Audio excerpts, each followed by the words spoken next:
وکیلان پارلمان تاجیکستان امروز در یک نشست خود صلاحیت دادستانی را در امر نظارت زندانها را بیشتر کرد و به آن امکانات بیشتر، صلاحیت بیشتر داده شد. امروز در نشست شورای وکیلان پارلمان تاجیکستان که در آنجا نمایندگان کمیته های این پارلمان شرکت داشته بودند، مسئله بررسی طرح قانون درباره اجرای جزای جنایتی بررسی شد و در اینجا مسئله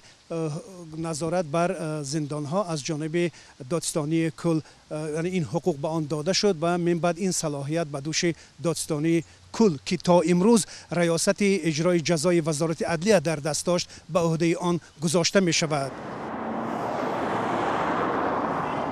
این طرح که از جانب وکیلان مجلس نمایندگان طالب خان عظیمزاده و طاهر جابرزاده پیشنهاد شده است، همچنین دادستانی می تواند قانونی و اساسناکی آزاد کردن محکوم شدگان از ادای جزا بنابر به اتمام رسانیدن مهلت جزا، شرطاً پیش از مهلت از ادای جزا آزاد کردن، به نمود جزای سبکتر عوض کردن قسم ادا نشده جزا از روی بیماری معیوبی، عوض کردن نمود مؤسسه اصلاحی و تطبیق سند عفو یا بخشش جزا را هم اجرا کند. تا این زمان این صلاحیت را وزارت عدلیه داشت و نظارت همه زندان‌ها هم بر دوش این نهاد بود. در پی این تغییرات همچنین در کلانی‌های تربیوی مانندن محکوم شدگان به بلاغت رسیده و گذرانیدن محکوم شدگان از کلانی‌های تربیوی به کلانی‌های اصلاحی با رازگی دادستانی انجام می‌شود.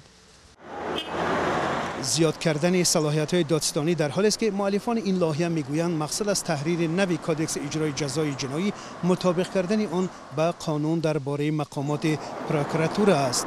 مرزا نبی خالقزاد، شادمان یتیم، رادیو آزادی، دوشنبه.